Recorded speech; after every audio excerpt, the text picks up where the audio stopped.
So we are, I say we, they are, for instance, hiring creative agencies that make TVCs and spending huge amounts of money making television ads, putting them on television where the millennials aren't watching, and then going, oh, and by the way, let's put 10% into our digital content.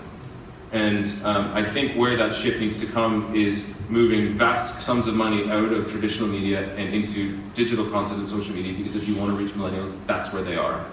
And then more fundamentally, on a creative level, is around trying to create communications that feel a little bit more resonant and feel a little bit more driven by some sort of human truth, and sort of moving away from gimmicky marketing and into something that feels honest and emotional, because that's sort of what I feel is lacking. Okay.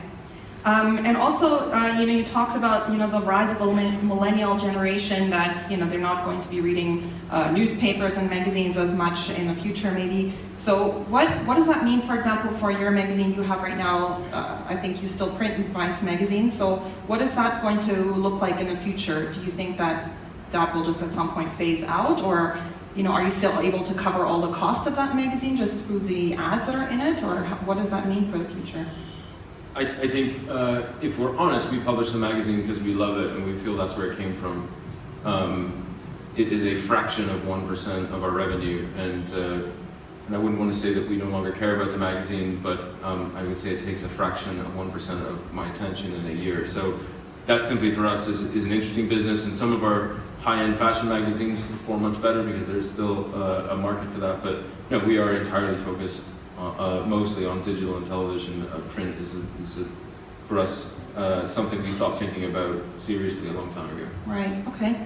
And since Vice produces very sort of different kind of content, sometimes very edgy content, sometimes very controversial, do you ever have sort of a conflict of interest with your brand partners, that they say, okay, well, we will sponsor something, but you can't say this or you can't say that? Like, how does that work on that end? Do you ever feel constrained sometimes in that relationship? We would never necessarily change content because an advertiser is uncomfortable with it, but you might have a conversation with an advertiser saying, maybe that's not the best place for you in our ecosystem, then maybe you should look at something else. Look, to some extent, I think some of the content is considered edgy, and there are elements, for sure, that are edgy, but there are, brand safety standards that we have in terms of what ads appear where.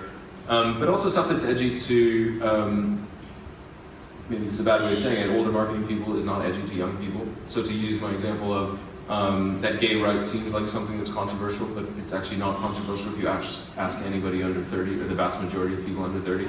So I think some of these issues are elements where marketing people who are maybe from a more traditional background need to hand over some of their trust and strategy to younger people who maybe have a better reflection of actually what's happening on the ground, because things that seem controversial, a little bit like rock and roll, once seemed controversial, and now it's the backbone of every ad that's on television, and it's the same sort of thing.